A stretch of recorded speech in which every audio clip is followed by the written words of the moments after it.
ಲೋಕಸಭಾ ಚುನಾವಣಾ ಅಖಾಡಕ್ಕೆ ಮತ್ತಷ್ಟು ರಂಗು ಬರ್ತಾ ಇದೆ. ಮಾಜಿ ಸಿಎಂ ಎಚ್.ಡಿ. ಕುಮಾರಸ್ವಾಮಿ ಅವರು ಅನಾರೋಗ್ಯಗೊಂಡಿದ್ದಾರೆ. ಚೆನ್ನೈನಲ್ಲಿ ಚಿಕಿತ್ಸೆಯನ್ನ ಕೂಡ ನೀಡಲಾಗ್ತಿದೆ.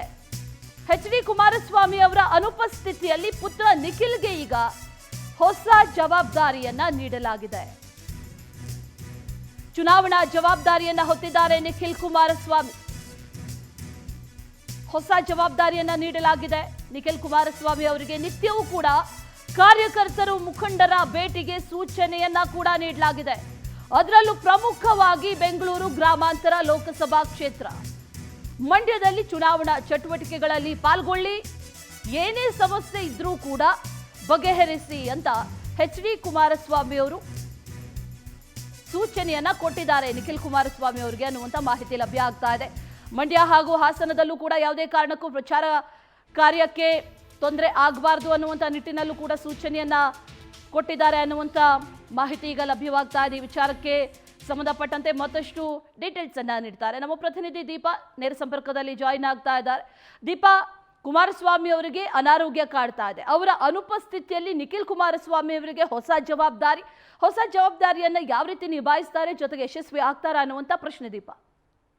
ಅಶ್ವಿನಿ, ನಿಜ ಸದ್ಯಕ್ಕೆ ಕುಮಾರಸ್ವಾಮಿ ಅವರು ಆರೋಗ್ಯದ ಹಿನ್ನೆಲೆಯಲ್ಲಿ ಆಸ್ಪತ್ರೆಗೆ ದಾಖಲಾಗಿದ್ದಾರೆ. ನಿನ್ನೆ ಅವರು ಆಸ್ಪತ್ರೆಗೆ, ಚೆನ್ನೈನ ಖಾಸಗಿ ಆಸ್ಪತ್ರೆಗೆ ದಾಖಲಾಗಿರುವಂಥದ್ದು. ಹಾಗಾಗಿ ಇಡೀ ಪಕ್ಷದ ಜವಾಬ್ದಾರಿಯನ್ನ, ಪ್ರಚಾರದ ಜವಾಬ್ದಾರಿಯನ್ನ ತಮ್ಮ ಪುತ್ರ ನಿಖಿಲ್ ಕುಮಾರಸ್ವಾಮಿ ಅವರ ಹೆಗಲಿಗೆ ಹಾಕಿರುವಂಥದ್ದು. ಯಾಕಂದ್ರೆ ಚುನಾವಣೆ ಇನ್ನೇನು ಹತ್ತಿರದಲ್ಲೇ ಇದೆ. ಹಾಗಾಗಿ ಚುನಾವಣೆ ಸಮಯದಲ್ಲೇ ಅವರಿಗೆ ಅನಿವಾರ್ಯ ಆರೋಗ್ಯ ಸಮಸ್ಯೆ ಕಾಡಿದ್ರಿಂದ, ಅವರು ಆರೋಗ್ಯ ಸಮಸ್ಯೆಯಿಂದ ಆಸ್ಪತ್ರೆಯಲ್ಲಿ ದಾಖಲಾಗಿರೋದ್ರಿಂದ ಮಗನಿಗೆ ಒಂದಿಷ್ಟು ಪ್ರಚಾರದ ಚಟುವಟಿಕೆಯ ಕಾರ್ಯಗಳನ್ನ ಹೇಳಿಕೊಟ್ಟೋಗಿರುವಂಥದ್ದು.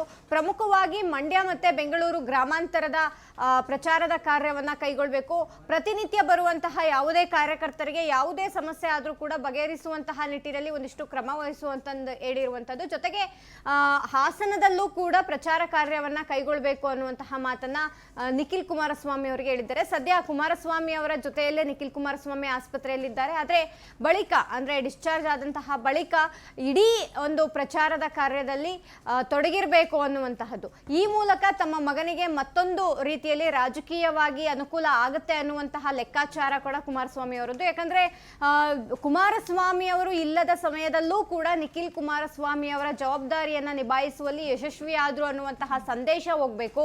ನಿಖಿಲ್ ಕುಮಾರಸ್ವಾಮಿ ಕೂಡ JDS-ನ ಪ್ರಮುಖ ನಾಯಕರಲ್ಲಿ ಒಬ್ರು ಅನ್ನೋದನ್ನ ತೋರಿಸ್ಬೇಕು ಅನ್ನುವಂತಹ ನಿಟ್ಟಿನಲ್ಲಿ ಕೂಡ ಈ ಒಂದು ಜವಾಬ್ದಾರಿ ಅವರ ಹೆಗಲಿಗೆ ಹಾಕಿರುವಂಥದ್ದು. ಹಾಗಾಗಿ ಇದರಲ್ಲಿ ಯಶಸ್ವಿ ಆಗಬೇಕು ಅನ್ನುವಂತಹದ್ದು ಕೂಡ ಕುಮಾರಸ್ವಾಮಿ ಅವರ ಆಶಯ. ಹಾಗಾಗಿ ಯಾವ ರೀತಿಯಾಗಿ ಅವರು ಚುನಾವಣಾ ತಂತ್ರ, ಚುನಾವಣಾ ಒಂದಿಷ್ಟು ಪ್ರಚಾರ ಕಾರ್ಯಗಳಲ್ಲಿ ಭಾಗವಹಿಸುವಂತಹ ನಿಟ್ಟಿನಲ್ಲಿ ಯಾವ ರೀತಿ ಕ್ರಮ ವಹಿಸ್ತಾರೆ, ಅದ್ರ ಜೊತೆಗೆ ಹಾಸನದಲ್ಲೂ ಕೂಡ ಅವರಿಗೆ ಈ ಬಾರಿ ಒಂದಿಷ್ಟು ವಿರೋಧಗಳು ಇದೆ. ಅಲ್ಲೂ ಕೂಡ BJP ನಾಯಕರನ್ನ ಒಟ್ಟೊಟ್ಟಿಗೆ ತೆಗೆದುಕೊಂಡು ಹೋಗುವಂತಹ ಅನಿವಾರ್ಯತೆ ಅವರಿಗಿರುವಂಥದ್ದು. ಹಾಗಾಗಿ ಮಂಡ್ಯ, ಹಾಸನ ಮತ್ತೆ ಬೆಂಗಳೂರು ಗ್ರಾಮಾಂತರ ಮೂರರಲ್ಲೂ ಕೂಡ ಅವರು ಚುನಾವಣಾ ಪ್ರಚಾರದಲ್ಲಿ BJP ಅವರನ್ನ ಜೊತೆಗೆ ಕರೆದುಕೊಂಡು ಹೋಗುವಂತಹ ಸನ್ನಿವೇಶ ಇದೆ. ಹಾಗಾಗಿ ಕಾದ್ ನೋಡ್ಬೇಕಾಗತ್ತೆ Ashwini. Okay Deepa, thank you ನಿಮ್ಮೆಲ್ಲ ಡೀಟೇಲ್ಸ್ಗೆ.